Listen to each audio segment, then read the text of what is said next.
Magandang gabi mga katunay na Pilipino. Ako si #WalkWithLang. At ngayong gabi, sasabog ang katotohanan dito sa ating digital na plaza. No? Nagkagulo sa Qatar at ang senador na lagi may dalang pana ng katotohanan, si Senator Rodante Marcoleta, may matapang na banat kay Pangulong Marcos Jr. Pero teka ha, ano nga bang nangyari? Bakit parang nagbabadya ng political tsunami mula Doha hanggang Malacanang? Tara, i-dissect natin ito tulad ng isang doktor na hinimay ang pasyente, walang anesthesia, puro katotohanan. Pero bago tayo mag-umpisa, mga kaibigan, i-hit nyo na ang subscribe button, i-like at share at mag-comment ng inyong saloobin. Gusto kong malaman kung Team Marcoleta o Team Marcos kayo. At para sa mga gustong magbigay ng supers, salamat ng salamat. Ang inyong suporta ang nagpapalakas sa ating laban para sa katotohanan. Ngayon, simulan na natin. Una, mag-set tayo ng konteksto. Qatar, mga kaibigan, ay hindi lang basta destinasyon ng mga OFW o ng World Cup. Ito rin ang entablado ng mga high-stakes na diplomatic talks. Kamakailan, may mga ulat na nagkaroon ng tensyon sa isang diplomatic event sa Qatar kung saan kasama si Pangulong Marcos. No? At sino ang biglang sumulpot sa usapan? Si Senator Rodante Marcoleta na parang superhero na may dalang megaphone ng katotohanan. Ano ang ginawa ni Marcos Jr. sa Qatar na nagpaangat ng kilay ni Marcoleta? No? Ayon sa mga balita, may kinalaman ito sa isang pahayag ni Marcos Jr. Tungkol sa foreign policy, particular ng ating posisyon sa South China Sea. Pero teka, hindi ba't si Marcoleta ang laging nagsasabi, Pangulo, mag-focus ka sa Pilipino, hindi sa geopolitics na parang chess game ng mga superpower? Parang sinabi ni Marcoleta, BBM, baka naman sa Qatar, kapag magpapasikat ha, pero ang Pilipinas, nahihirapan. Sa totoo lang, si Marcos Jr. ay nasa Malaysia para sa ASEAN Summit. Pero ang kanyang mga pahayag tungkol sa South China Sea Code of Conduct ay nagdulot ng ripple effect. Si Marcoleta na kilala sa kanyang matalas na pananaw ay hindi nagpaligoy-ligoy ha. Sa isang post sa X, sinabi niya na ang mga ganitong international trips ay dapat magbigay ng malinaw na benepisyo sa Pilipino. Hindi lang photo op sa mga world leader. At boom, nagkagulo na sa social media. Alam nyo, parang pelikula ito ha. Si Marcos Jr. ang bida na laging may magandang suit. Pero si Marcoleta ang kontrabida na laging may dalang script ng katotohanan. Pero seryoso mga kaibigan, ang banat ni Marcoleta ay hindi lang basta opinyon. Ito ay isang hamon sa administrasyon na maging mas transparent. Ngayon, kilalanin natin ang ating bida sa gabi ito, si Senator Rodante Marcoleta. Kung hindi mo pa siya kilala, mga kaibigan, para siyang isang guro na lagi may dalang red pen para iwasto ang mali. Si Marcoleta ay kilala sa kanyang matapang na paninindigan, lalo na pagdating sa mga isyong pampolitika at korupsyon, mula sa kanyang laban sa ABS-CBN franchise hanggang sa kanyang mga tanong sa budget hearings. Si Marcoleta ay parang lie detector ng Senado, walang makakalusot. Pero bakit nga ba siya laging may banat kay Marcos Jr.? Simple lang, si Marcoleta ay isang Duterte ally. Talaga namang, siyempre at sa konteksto ng 2025 midterm elections, kung saan hindi gaanong naging magandang resulta para sa kampo ni Marcos, si Marcoleta ay nanindigan para sa mga Pilipinong nadidismaya sa administrasyon. Ang kanyang banat ay hindi lang personal. Ito ay isang strategic move para ipakita na may mga leader pa rin na handang magsalita para sa masa. Alam nyo, kung si Marcos Jr. ang BBM na may dalang bagong brand ng politika, si Marcoleta ang OG na lagi may dalang throwback sa tunay na public service. Parang siya yung tito mo na laging may kwento tungkol sa noon, mas maayos ang gobyerno.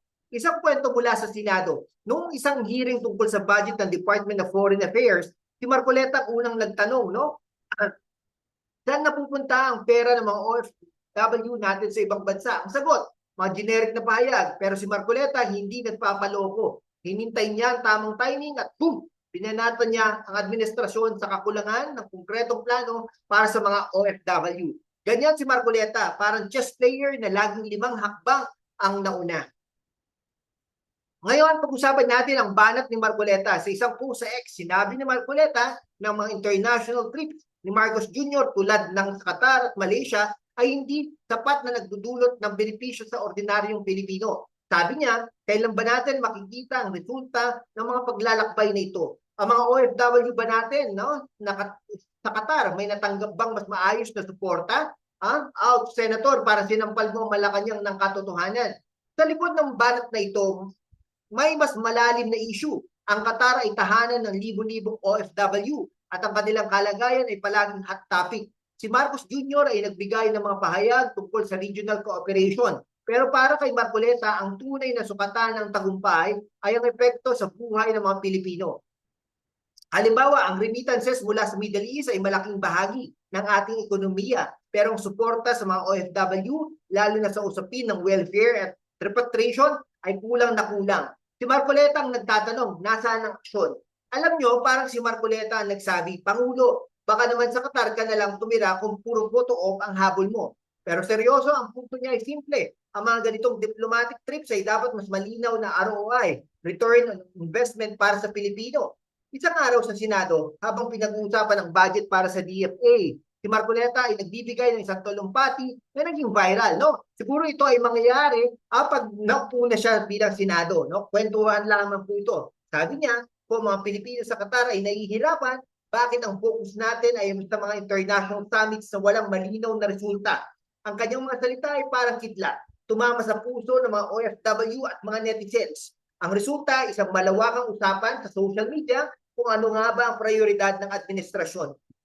Ngayon, ano ang sagot ng Malacanang para sa banat ni Marcoleta? Ayon sa mga ulat, si Marcos Jr. ay nanindigan na ang kanyang mga international trips ay para sa kapakanan ng bansa.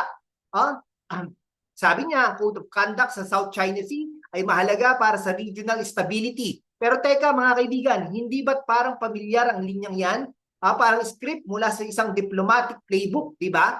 Ang tugon ni Marcos Jr. ay nagpapakita ng kanyang focus sa geopolitics. Pero para kay Marcoleta, ito ay isang disconnect mula sa pang-araw-araw na problema ng Pilipino. Halimbawa, habang pinag-uusapan ng South China Sea, ang mga OFW sa Qatar ay nahihirapan sa mga issue tulad ng unpaid wages at lack of legal support.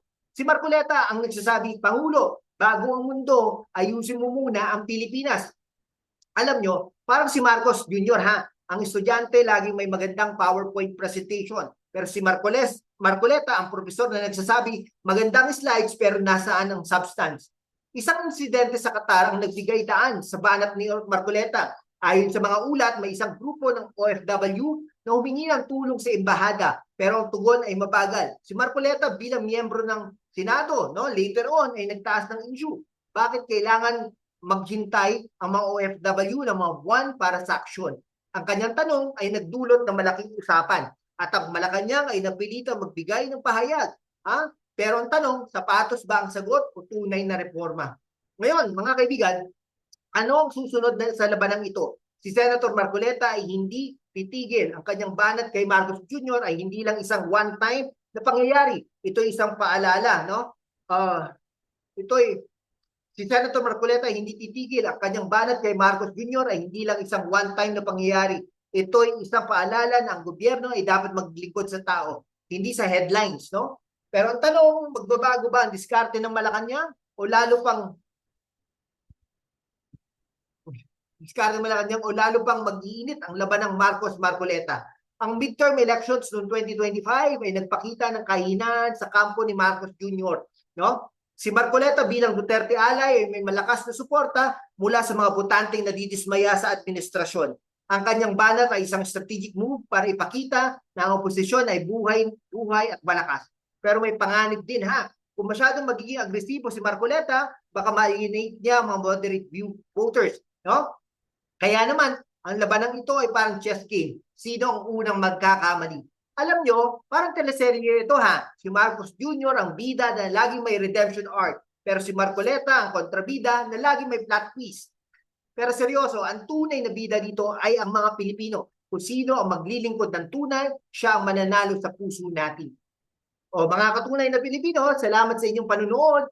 Ang gulo sa Qatar ay hindi lang isang balita, ito isang laban para sa katotohanan at hustisya. Si Senator Marcoleta ay nagbigay ng banat. Pero ang tanong, ano ang susunod?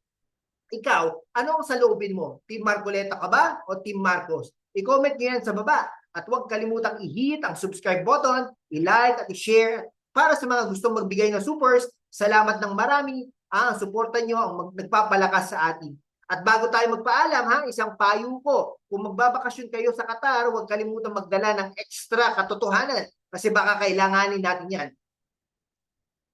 Ang laban para sa katotohanan ay hindi natin laro, kundi isang misyon. Hanggang sa susunod mga kaibigan, mag-ingat kayo at manatiling tunay na Pilipino.